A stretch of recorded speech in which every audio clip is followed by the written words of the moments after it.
Hello there, folks. Hope you're all doing well. You guys can hear the cicadas right now. That is the sound of late summer here in the DC area. Very, very loud. But I just want to do a quick garden update because I've not done one in a while because I've been traveling for a while. And yeah, now that I'm back here, just wanted to do a garden update because everything's moving along, doing really well here in the garden. First, let's start off with my big trachea, which interestingly, I guess this is from all the rain we've had.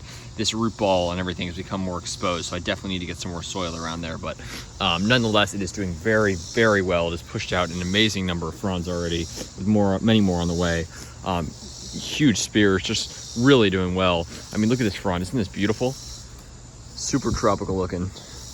I love just trichorbis fronds. You know, so beautiful and just so cool to have this here. Mine's grown a ton. I mean, just looking at pictures of when I got it, it's already a lot taller, and it's replaced a lot of that dead growth from over the winter, which is awesome. I'm going to cut these off at some point, trim them once they start browning. But yeah, no, it's doing really well, pushing out tons of new growth. So that's really good news. Just want to share that with you guys. And then let's go over, take a look at the other palms. Just going to get a shot of this here. Really doing well. And yeah, over here, all the seedlings doing well.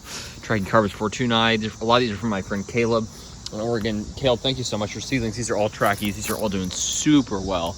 And I got them pretty close together. So might need to move some of those at some point, but they're all doing super well. You know, leave them be as of now. And yeah, I just need to do some, I've done a bit of weeding here and I'm gonna do some more. I've got more to do, definitely. But no, I mean, they're all doing well. My fortunei, looking great, pushing out several new fronds since the spear pull. This, you know, the waggy, just something, I'm assuming it was some sort of animal. I know no one else is back here. Some animal, I guess, came and snipped off all those fronds, which just really sucks.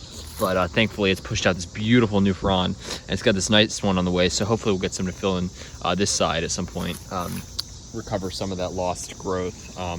But that was very unfortunate to see. But thankfully, it's recovering really nicely.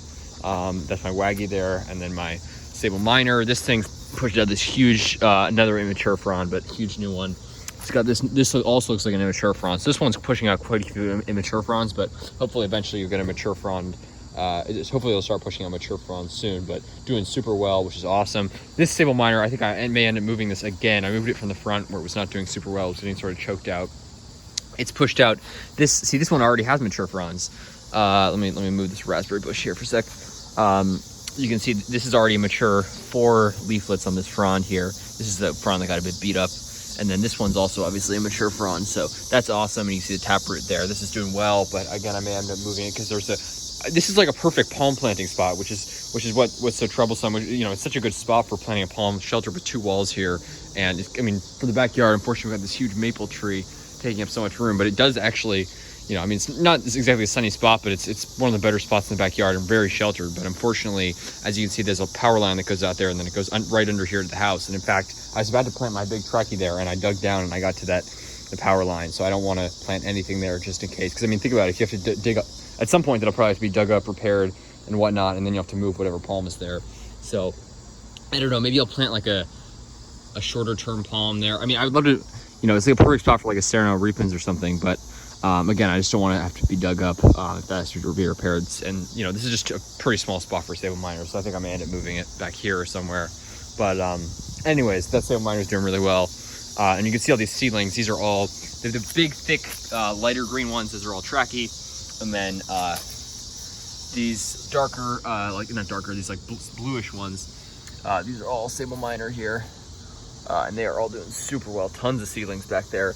Unless I count into like over 40, probably like 50 or something. Lots of them back here, all doing super well. In the understory, really, really great to see. I actually haven't checked on the Spanish moss. I need to see if any of that's even still there because I don't even see it right now. Jeez, let me look at this. Look at this. Is there any Spanish moss here? I can't even tell. I can't even see any. Huh. That's unfortunate. So it seems like the birds might have gotten in there, as they always do.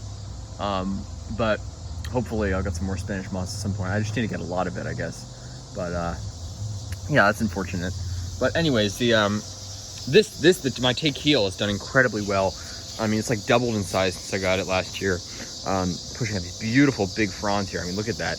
absolutely gorgeous with the silvery backsides. Let me see. Yeah, you can see it there. Really beautiful. And more growth on the way, of course. Really just doing super well. And this palm, I mean, this is one tough palm.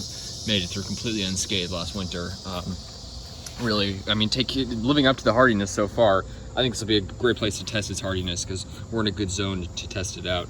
This is one of my mystery seedlings. Don't know what this is. Could be Camerops. It doesn't look like Sable Minor to me. It doesn't look like Trachy either. Definitely wouldn't be because I didn't scatter any Trachy seeds back here. But this one's got a bit torn, as you can see as well. But doing well. And these are 2 Trachy seedlings from my friend Caleb, doing super well.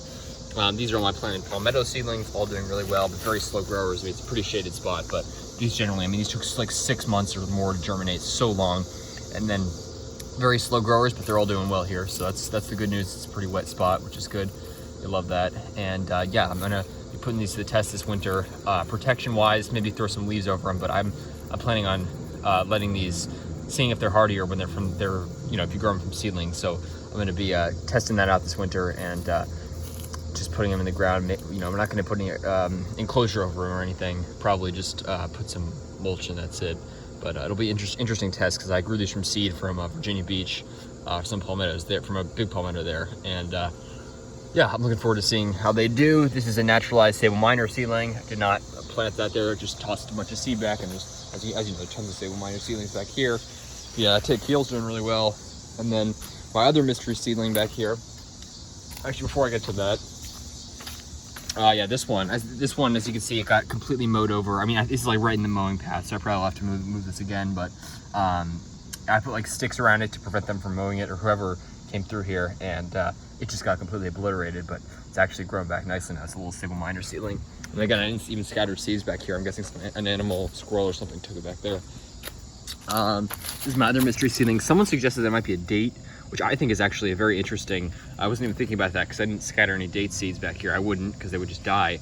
But it's possible me or someone in my family was eating dates and we threw the seeds off the deck. That's definitely possible. So it's interesting. I wonder if it could be a date because it does kind of look date-like. But it also does look a bit Camerops-like. I mean, it looks kind of narrow for Camerops. It really does resemble date palm, but I'm thinking Camerops or date. You know, it looks very different from that other seedling, so it's definitely a different species from that. But one of those is probably maybe Camerops, and it would be interesting. But yeah, let me know.